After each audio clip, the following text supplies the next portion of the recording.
Hello, everyone. How are you? This is Judy Ann Chung. Happy Sunday. Hopefully, everyone is doing well. As always, this is our Sunday conversations or Sunday chat where we talk about different topics. Sometimes I choose the topics, sometimes the topics may come from you guys. And this one actually did come from you guys this time. So it was about the topic of procrastination. So it was Mark who actually was one of his suggestions, among others. And I've decided to, take a dive into that today. So for those of you who've already joined, go ahead and share the live. As always, sharing is caring, and even more so, show that you care when you share so they can get it at the top of the hour. Hey, Rita, nice to have you join me. Thank you, thank you, thank you. And definitely, please feel free to go ahead and share. Thank you so much. And I am going to take the liberty to also do the sharing on my side. So if you just give me un momento so I can do that. But in the meantime, how are you guys doing so far? Hopefully you're having a good Sunday. I did something a little bit different. I visited a friend of mine at her church.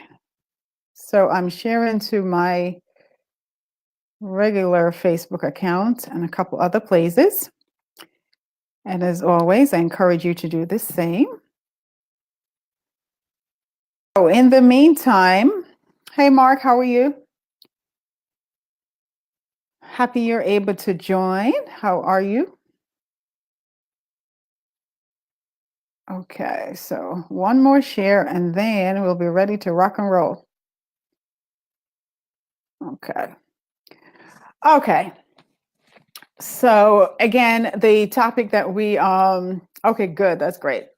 So again, the topic that we are going to be discussing is procrastination and what has it cost you. So I see that you've shared. Thank you very much. Much appreciated. So what has it cost you, right? So let's look at the definition of procrastination, because as you know me by now, if you've listened to most of my lives, I like to define things first. So, hey, Anthony, okay, you said, hello, I'm on in my broadcast, but joining yours at the same. Oh, thank you so much. Oh, thank you. I appreciate that. And feel free to go ahead and share. Okay. So if we were to look at the definition of procrastination, right? So I took the liberty of looking it up, even though I know what it means, but let's just get the dictionary definition. And it says the action of delaying or postponing something. So I guess, that's rudimentary, right? Most of us know what it means. But the question is, do we, as much as how we know what it means, do we also, how does it impact our lives? Okay, things get delayed. What are we doing about it? So those are some of the things that we have to think about. So before I kick off, because I did some research, right? And the research basically shared, okay, yes, you have a delay. It's not necessarily that the person is lazy. It's not necessarily that, the person just doesn't want to do it. There could be other underlying. Now, this live is not going to go into the whole, psychological or mental, emotional reason, because I'm not qualified to do that. And I like to stay in my lane. So if I come out of it, it's not one that, I can be called out on, put it that way. So I don't have, the credentials for going into it on a medical point of view or even a psychological point of view, but we can talk about it amongst ourselves as professionals. How does it impact our daily lives? So hi, Simone, thanks for joining. Please feel free to go ahead and share. So let's talk about that. How does it actually impact your daily life? So if anybody wants to jump in and, give me how has it impacted your life? And while you're doing that, so one of the things that I did earlier in the week is I put a poll out and I basically asked everyone, how has how has procrastination actually impacted your life? Has it cost you something or someone? And out of, I think at the time when I looked at it, it was approximately either 72 or 77 people that voted. And of that number, it was a 90% yes. Procrastination has cost me either something or someone. Now that's, a large amount and a very high amount, to be honest. And there were only, for the 10% that was in the no, it hadn't cost them anything because basically they don't procrastinate. I guess I could identify in that group because I tend not to procrastinate. I am not a procrastinator. As a matter of fact, I'm probably a little bit impatient. It's like, okay, after we've done talking, can we now move ahead? All right. So Simone says procrastination can fool you into thinking that you have mastered time, but time waits for no one. Oh, absolutely. And Simone, there's thinks that they've mastered time. Well, I have a bridge to sell them, right? So I don't think any of us can ever think that we have ever mastered time. So it'd be quite interesting for someone to think that they've mastered time. But yes, I totally agree with you there because you believe that you have so much more time that you actually really do. So I can totally relate to that. Yeah. So yeah. Okay. So anybody else, how have procrastination impacted you? What has happened to you? What has been some of the, negatives? And if there happens to be a positive, because, you can never tell, there could be a positive impact in terms of what happened to you, right, Simone? Right. So, but yeah. Okay. So let me hear from the rest of you guys. In share, and Simone, shared. Let me hear from the rest of you guys in saying, okay, how has procrastination impacted you one way or the other, whether good or bad? No judgment, just simply sharing of conversation here. So while you're doing that, so I did some research and I found this article, and it basically started off by saying, you're not lazy, when it comes to procrastination, because there could be other reasons. And it actually broke it down. And it says procrastination can seem that the person is lazy, that the person is disorganized, and that you do not value people's time. And again, they're saying that's not true because there are deeper issues. So they listed a total of 7 of them, right? So the first one was your dad may have been really strict with you when you were a kid. And they said specifically for women, if you grew up with authoritarian fathers, then the women tend to, always in obedience. And, when they grow up into adulthood, then they tend to be procrastinate a little bit more, because what now happens is that they do a passive aggressive response because they weren't able to rebel as a child. So now as an adult, the procrastination is a form of passive aggression response. Okay. So Mark says, for the negatives, it's cost me progression on projects. For the positives, eliminated some drains. Okay. So Mark, what I would love for you to do is to expand on the, how did it eliminate the drain? Did it because you took too long to respond or to act? So then something or someone eliminated itself? Or, and then, elimination, there goes the stress too, right? So explain that a little bit more. So says, well, it can impact your priorities, whether to change them or rethink what you actually want. Yeah, you know what? Yeah, I could see that, Simone, because sometimes, when you procrastinate, you're probably happy that you actually didn't act on whatever it was, because you didn't act, fortunately for you, something else came up. So you're now able to, benefit from not having acted at the time. As I said, for my personality in general, I do not like a lot of talk and no action. So if you bring a problem to me and you just keep talking and talking and talking and talking, at some point I'm going to say, all right, can we move now to the action? Yeah, because it's a bit of a pet peeve of mine. I tend not to procrastinate a whole lot, but I know, other people are different. So, okay. So while we're doing that, Okay, I'm trying to see.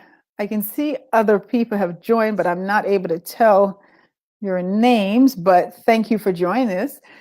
Okay, so the next one is I said that you are also scared of succeeding. Now, I found that to be interesting. Um, that there are actually people in the world who are scared of succeeding, and I guess that is normal to a certain degree. All righty. So he said, okay, procrastination can cause stagnation, which can turn into a generation of sloth unless it's carefully um I guess you meant unless it's carefully worked upon. So okay, I agree with you there. And now when you say it can turn into a generation of sloth, are you saying that so it leads down from say the mother to the child? Or how is it from a generational point of view that procrastination is? Are you saying that is then become learned behavior, that the child is probably picking it up from the mom or the dad? So that would be quite interesting. I love that comment though. It's quite thought provoking, that's for sure. Okay, thanks for that. All right, so for the women who are online and even the men, so going back to number one, where it says that if you're as a child, if you had a father figure that was very authoritarian, that you may then use that to be passive aggressive when you become an adult. Now, if you're comfortable enough in saying, okay, well, I had a father who was authoritarian, so how did that impact you? My father was a bit authoritarian, but his job caused him to, not be around a whole lot initially. So even though he was like that, he was more like that towards my brothers. I wasn't really impacted. It was over to my mom to any kind of discipline. He doesn't believe in discipline, beating girls or anything like that, because he said little girls or princesses are not supposed to be hit. So that's how I grew up. My father would not, discipline me or anything like that. He will send me to my mom, but my brother now, well, that's another story. So yeah, he would definitely do what he has to do there when it comes to the boys, but not for, girls. So I was fortunate, I guess, that way. All right. So since there are no more comments on the authoritarian parents, so let's move on. So again, it comes back to, as I said, touched on before, where it says, okay, you are afraid to succeed. Now, does anybody see any credence in that? Does it ring a bell for you, or do you know of people who possibly were scared to succeed? If you did, I would love to hear from you in regards to that. I've never experienced that personally, where I don't think I know of anyone who is scared to succeed, to be honest, in my circle or even people outside of my circle. I haven't really come across anyone who's been scared to succeed. But they said one of the benefit of that would be basically to impress upon the person that you succeeding is not a bad thing. It's not a negative thing. And one of the reasons is also said why some people were scared to succeed was because the example given was, say, if you do really good at work and now your manager knows that you are very good at a particular item or function, whatever. So now they're possibly going to pile on more work on you. So instead, you hide how good you are and you procrastinate because you don't want to get additional work. So that was an interesting concept. Now, have I seen that happen and heard of that? Yes. In all my years working, I have come across that. So yes. Okay. So have anybody come across that, or have you done that in your work environment? You procrastinate, you hold off on doing things because you don't want to highlight and be the success story because you may get more work piled on you by your managers. Have that ever happened to anyone? If you want to share with me on that.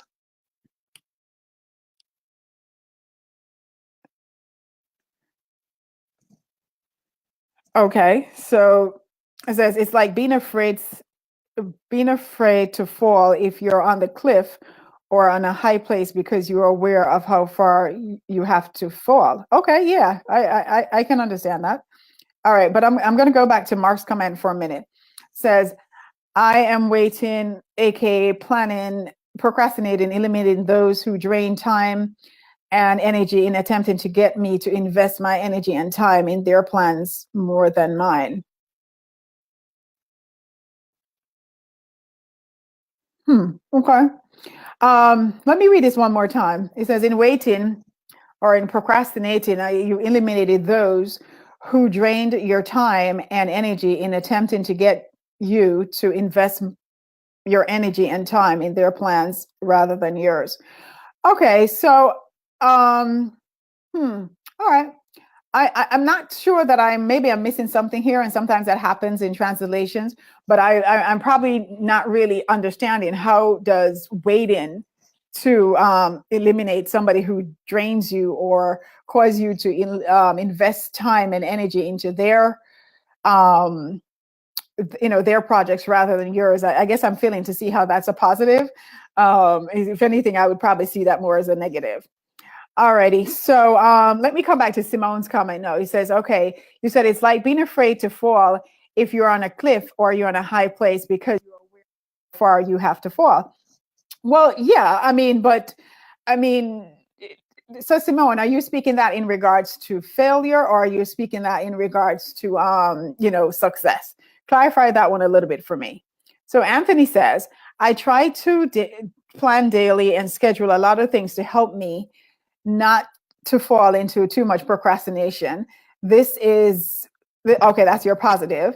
And when I don't plan, I tend to fall into procrastination. And this is probably a negative. But what is true? Because actually, one of the ways to get around procrastination is to actually be proactive with that to-do list and, setting sometimes whether it can be, an alarm in your phone or whatever it is, because then this way, you have it in front of you or you get a reminder, so that will help you to probably mitigate the whole procrastination. Now the question is, do you then, when you put those alarms in place, right? So I guess that's where the at the end of the day, going through your to-do list, the accountability comes in, because they always say you have a to-do list.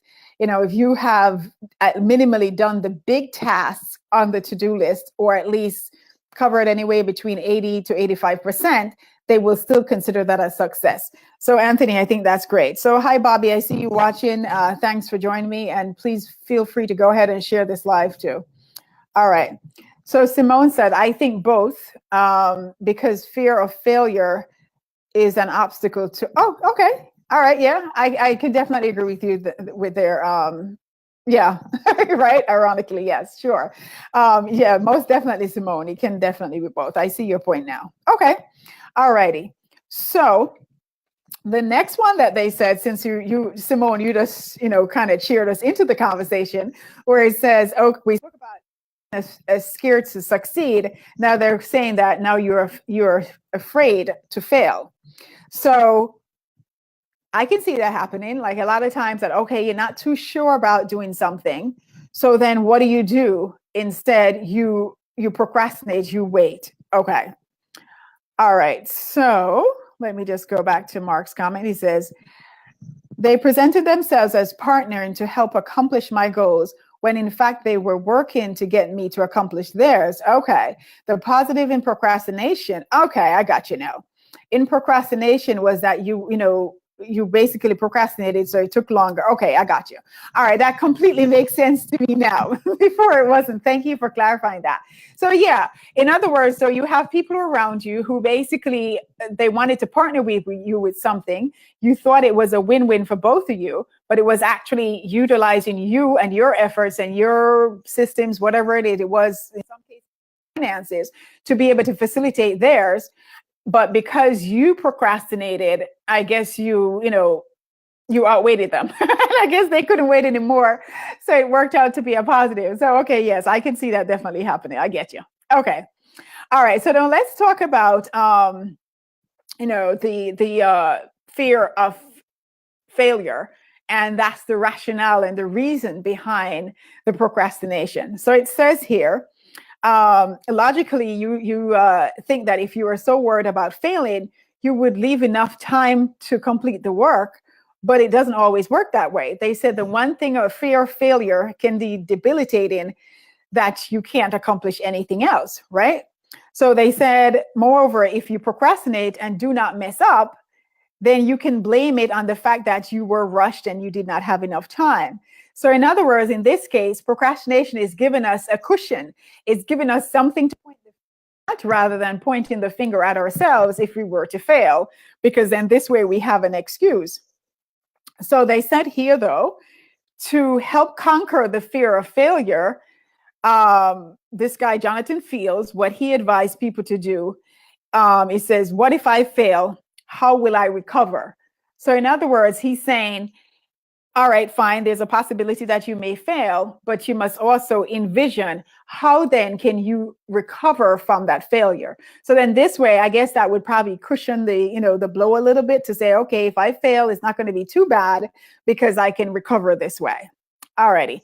So Mark, you said, in regards to the fear of success, at one point I was, but as I began a bit of small chunks of goals and not, okay, hold on. Let me just open up the comment a little bit more. All right, you said in regards to the fear of success, at one point I was, but as I began to bite off small chunks of goals, not to be intimidated at the whole package, I decided to eat the elephant one small bite at a time, now reaping the benefits of the smaller successes. And now I have, I'm excited about moving towards the larger accomplishments. Actually, absolutely. And remember, they always say that one of the good things to do, as you said, to, in the morning, you go after the big elephant, you go after those big, things that, in some cases may be onerous. It may be just really boring. You don't really want to do them, but there are things that are critical to your success or critical to that particular project, what you're doing. So as Mark shared here, that he basically learned to, conquer the elephant by, small bites at a time. So yeah, that's awesome, Mark. So congrats on that one. All right. So any other comments about whether it be, being scared to succeed or being afraid of failure? And what do you all think about what Jonathan Fields said about, how to conquer being afraid to fail? So I'll repeat what he said. He says, if you're so scared of failing, one of the things that you can put in place before you fail, it says, okay, if I do fail, how would I recover? So I think I thought I like that idea a lot. I think it gives you at least a, not necessarily a plan B, but how you can possibly put a plan B in place if you were to fail. Like, what are some of the corrective measures that you could put in place from the lessons that you potentially will learn from that original failure? So I think I do like that a lot. So let me know what you think about that. You can let me know by either comments or hearts, whichever, you feel comfortable with. Okay, so the next one that they mentioned was, you don't want to acknowledge your shortcomings. So that's interesting because there are people who, you're not that good at something, but rather than say, go and take that course to help you improve or practice whatever it is that you need to do, sit with someone who has more knowledge than you do, you procrastinate, and ultimately that's not helping anything, right? So what do you think about that one? It says, you do not want to acknowledge your shortcomings. What do you think about that, guys?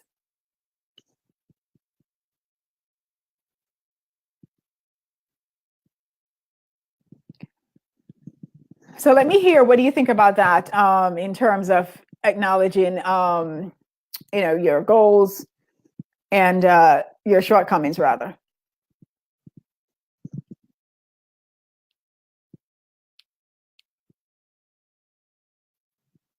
Any comments? Okay, so maybe you're possibly type in the meantime. That's one of the things about not being able to see somebody's responded. But all right, in the interest of keeping things going. So, all right, so they said here, the example they gave says, what if the person is a slow reader? Rather than, going and trying to say, do a speed reading course or just say, listen, I can only read X amount by X time, the person would possibly procrastinate and not want to do that particular project because they don't want to look like they're not that intelligent, not that smart, etc. When they said a better solution would be to basically confront the problem, seek professional assistance, whether it be going back to school for that particular thing, again, sitting with a mentor, somebody with more expertise than you. That's some of the other solutions that they gave. All right. Okay.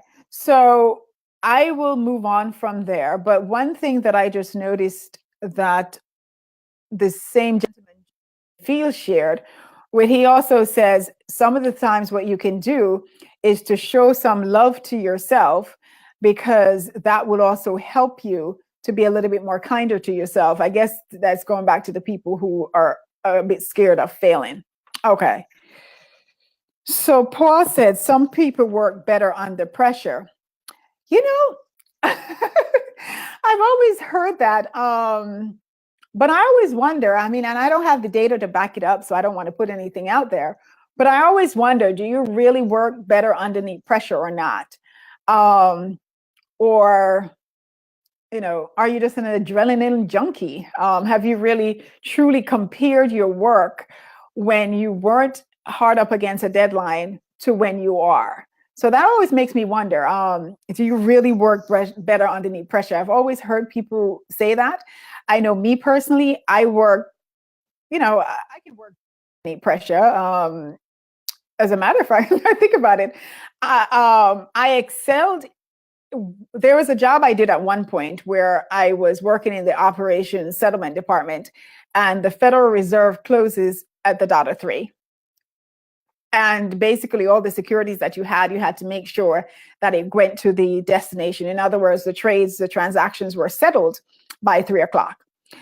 So when there's an error and you discover the error with sometimes just 2 or 3 minutes to, the deadline, because I was good at working underneath pressure, a lot of the times they're like, Judy, here.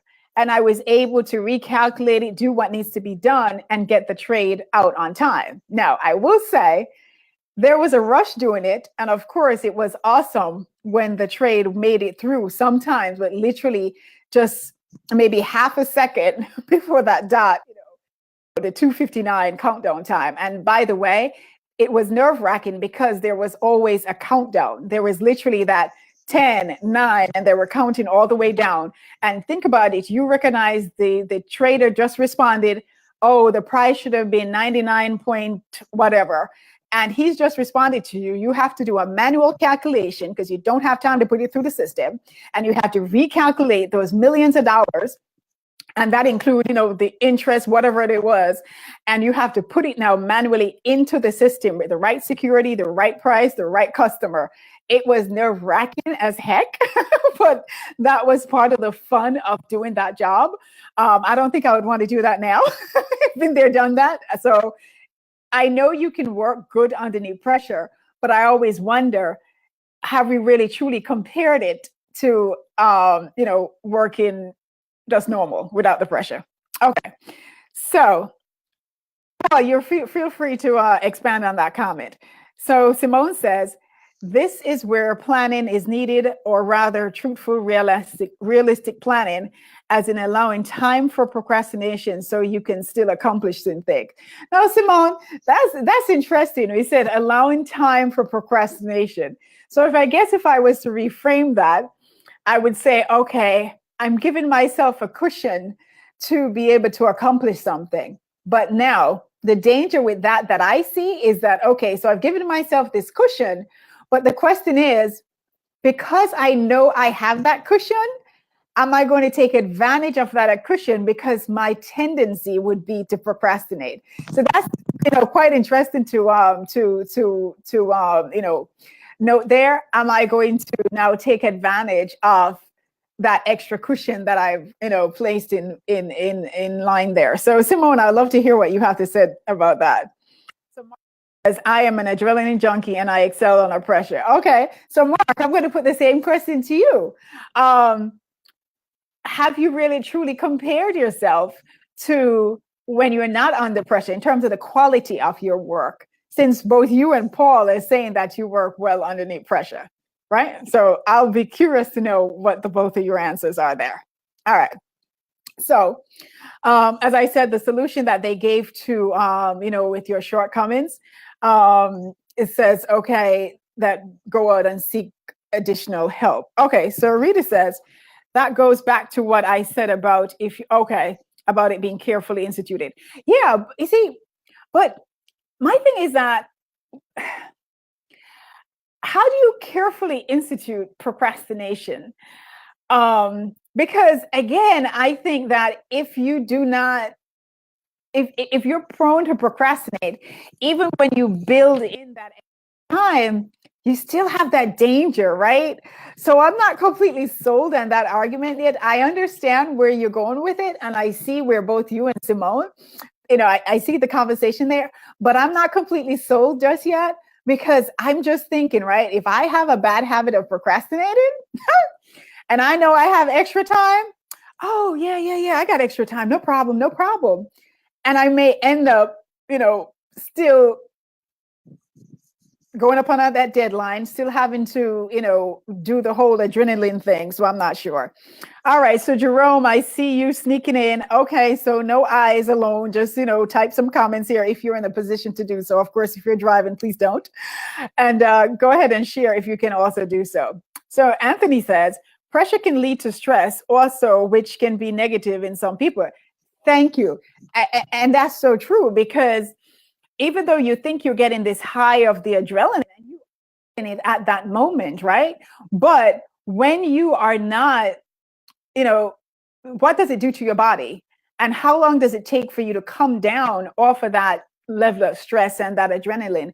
And also, is it good for your body to be in that constant state of adrenaline high? You know what I mean? So I agree with what Anthony's saying here, because as you said, it add additional, stress to it. Okay, so Rita said, sometimes having time to think it out can become a two-way solution. Thinking out can become a two-way solution. Well,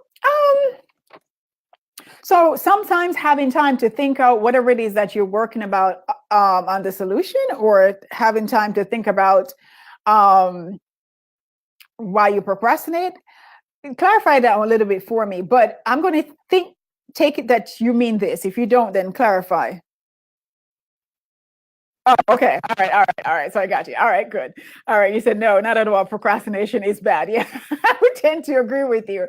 In my opinion, procrastination can only be good if it happens to be, like the example that Mark gave, where by him, dragging his feet, for want of a better phrase, and him procrastinating, it allowed him, the other person who was not really in it for his benefit, it allowed that person to be impatient and to go away. So this way, the procrastination worked out in his best interest, not because it's such a good thing. So yes, I totally agree with you there. All right. So then Mark says, yes, I have. The motivation is lacking when I have far off timelines, and when in the moment I can creatively create and repair database systems in an instant, because this is the environment I have worked for decades, even in radio and television production, had to create and submit last minute work, get strength and energy from the last minute burst, and relaxation is much more. Okay. All right. So, I can't debate that. But, I still do think that, you do create a level of unnecessary stress in your body. But again, if that's what works for you, that's what works for you. So yeah, as I said, I have worked in both avenues, but I think we change over time. And while I can work in a high pressure situation because of the nature of what I've done all these years and the industry that I work in, which is by nature, it's stressful. And for those of you who do not know my background, my corporate background, so I work in investment banking. So there's always some $1 million problem, $1 billion problem that you have to deal with. The house is a lot of times always on fire. So you constantly have to be in that mode, correcting something, fixing something, etc. Over the course of time that I have switched over to risk management, so it's a little bit less stressful in terms of the daily grind, but you still have because the industry, you still have things to deal with, but not as bad and not as critical. Okay, so let's move on from there. So they also said the perception of time. So you see how you guys were keying this up. So basically, I think it started initially with Simone also, where she says, because I believe that I have this additional time, then you're just going to, oh, no problem, I have all this extra time. And I think Mark also spoke about that. So they said here in this particular article, it says, the recent study found that people who think that a deadline falls in a time like the present would be less likely to procrastinate than the people who think that the deadline falls in a time unlike the present. So I guess what they're basically saying, okay, if the project, the deadline is close, then you adrenaline junkies, as I affectionately call you, will definitely try to get it done. But if you think you have that extra time, you're like, oh, I have extra time, no problem. So then you'll definitely do what we just discussed. All right. So they said one of the things that you can do to combat that is the next time you find out that an assignment is due the following week, try reframing the deadline as like the present. Because in the study, it says participants achieve this by looking at a calendar in which the current date and the due date are the same color. So I guess what they're trying to do is some kind of visualization technique there, wherein if you color it, the deadline and the date the same color, you would think, oh my gosh, because your eyes would naturally go towards the colors that are the same. So you're going to think that the deadline is right at hand. So you tend to, act on it because visually it's telling you, oh, I need to get this done now. So that's one of the solutions that they had put in place there. So if you guys want to try it, feel free. And by the way, what I'll do, I'll try to find back the article and drop this in the link because I think it's good. So the other one that they said, it says, some of us who procrastinate a lot, it's an all or nothing mindset. I can recognize times where I have been where, okay, it's either all or nothing, but I don't think for me that I would tie it into procrastination. Only because, as I said, I'm not a person who tend to procrastinate because, I get impatient. Your plan? Let's go. Okay. All righty. So, Simone, you were saying, in the grand scheme of things, self-mastery is how we progress. We all have to learn what works in a healthy way in order to achieve self-improvement. But you see, the thing about it, Simone, is that, okay, what's healthy for you and what's healthy for another person may be something different. At least that's what they'll say, right? Because as for instance, let's talk about Paul and Mark a while ago. They just said that for them, they work better underneath that point. They haven't really ascribed yet to the impact in terms of the potential health risk and the constant stress, as Anthony and yourself has already pointed out. So I would tend to think that excessive stress, and if it's not excessive, but it's constant stress, how could it possibly be good for your body? Now, I know they always talk about good stress and bad stress, but that's another conversation for another day. I'm not really sure if it depends on what you're doing, that I think would make a determination of whether it's good stress or bad stress. But bottom line is, I think what the way is, as Simone says, to basically try to figure out what works better for your body and what works better for your life. And if you recognize that you are in a constant state of stress, then you need to stop for a second and rethink that, because how could that possibly be good for you, right? I don't think it could be good for any of us. All right. Okay. All right. So Rita said the two-way solution becomes an opportunity to allow procrastination to be taught out maturely. It has an everlasting effect if done without questionable thought through your conscious, hold on, let me open it. Through your consciousness. I caution procrastination. Yeah, I mean, I agree with you there. I think that in life, all of us on this earth, right, would have some elements of something we procrastinated on. But I think that there's a definite difference between whether you are someone who procrastinate as part of your nature, that's who you are, that's what you do all the time, or if it's something that you didn't feel too right about, or something you wanted to think a little bit more about, so then you decided to, I'm not going to act on this right now. Either I need more data, or there's something about it that is not making you sit right with you, so you cannot make an educated decision. Now that would be where I would put myself in, wherein I am going to, if I'm not comfortable about something, I may pause because I need additional data. Now, I don't classify that as procrastination. I more classify it as waiting for additional information so I'm able to make an educated decision about what it is that I need to move forward in. So yeah, I think in that there's a difference there between procrastinating on something every now and again because you're waiting versus somebody who procrastinates as a way of life.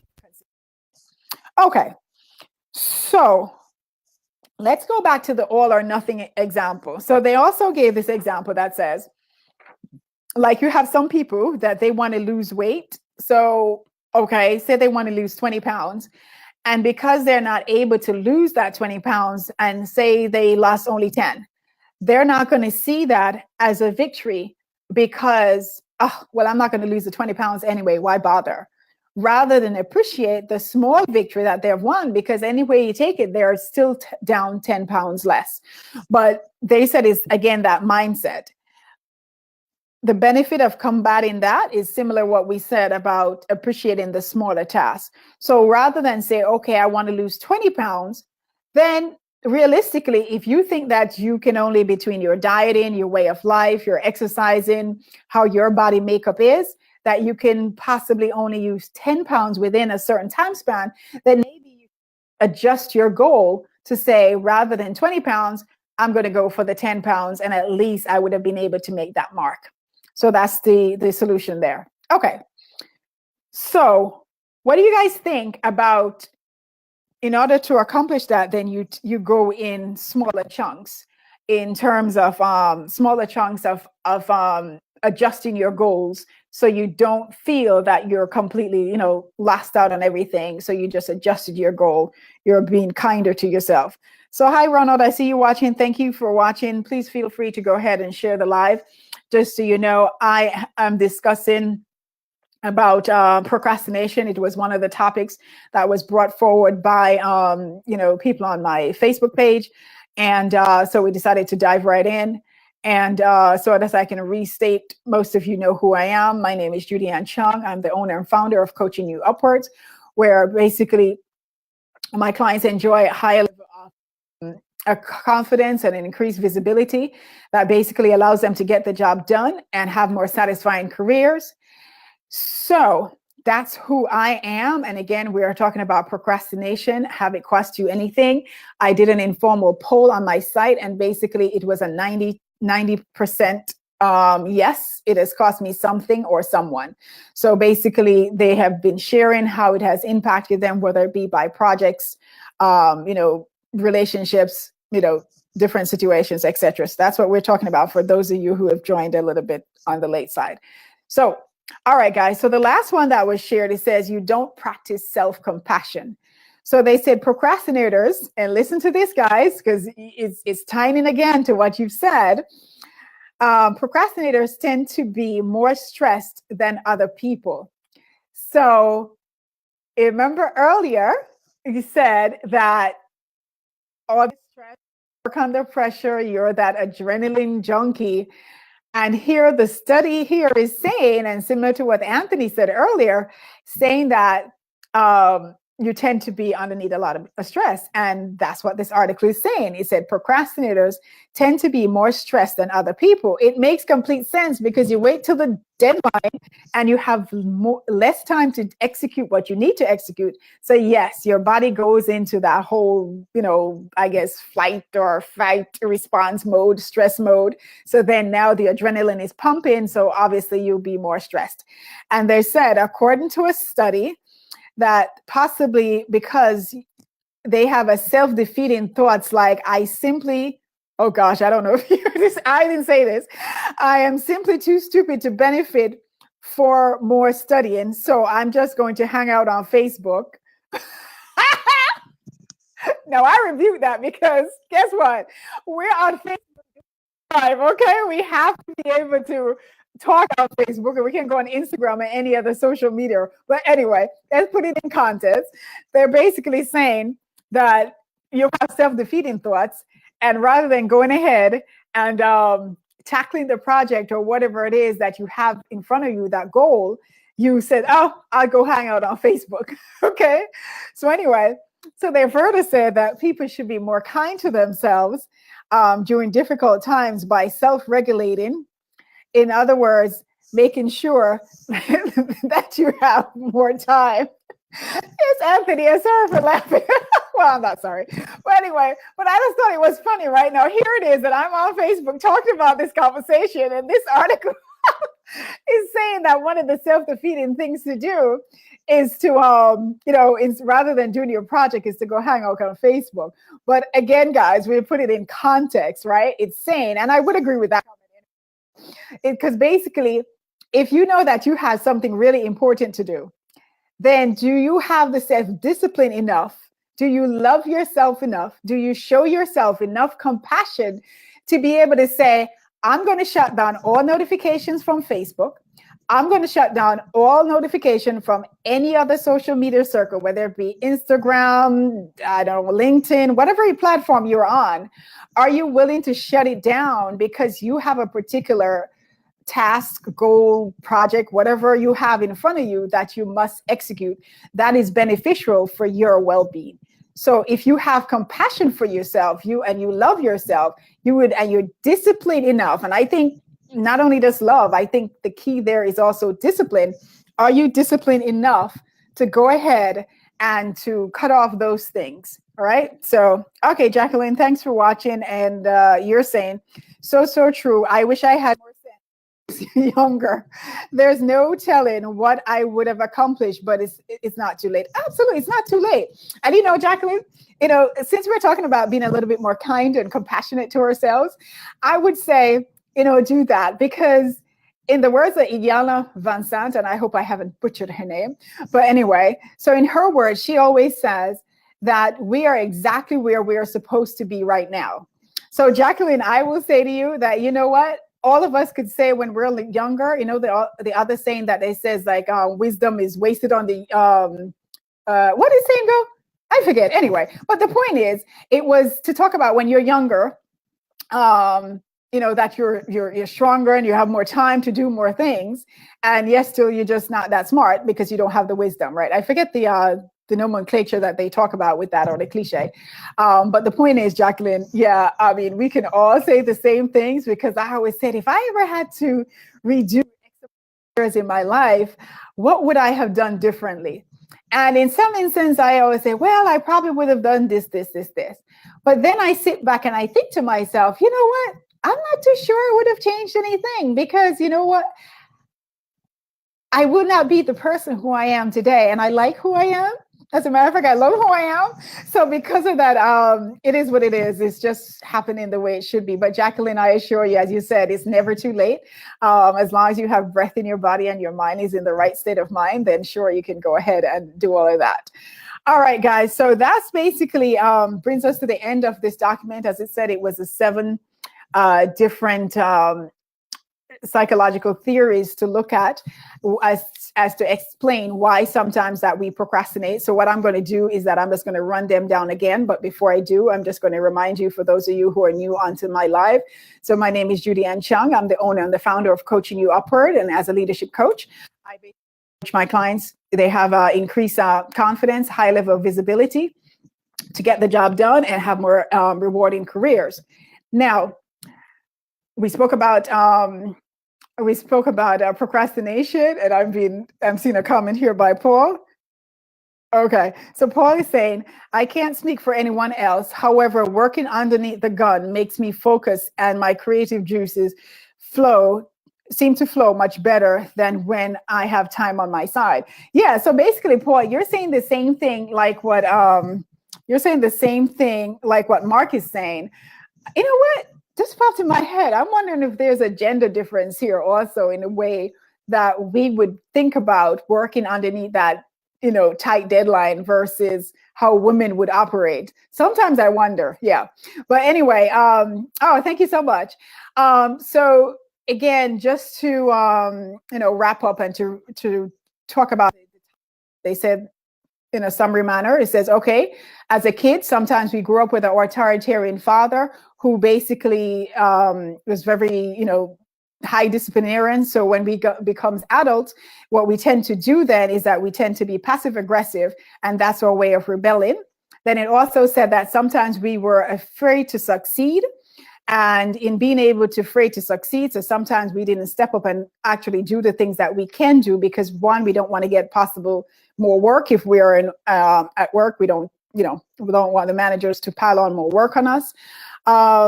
And the benefit that they said from being able to solve that situation was just to look at what are the additional benefits that you could actually reap if you were able to be successful. So then you shine more. So obviously you'll reap more rewards. Then also they spoke about being afraid to fail. And the way we will try to combat that is to also put into place what would be your recovery plan if you actually failed, and just basically learning to love yourself a bit more.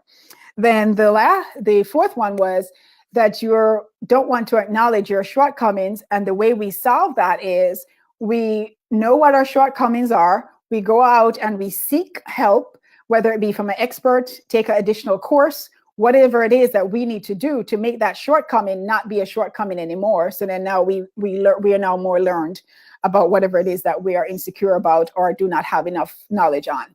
Then the fifth one was you need to adjust your perception of time. Okay, so I don't know how much hope there is for some of the guys here because that seems to be who they are.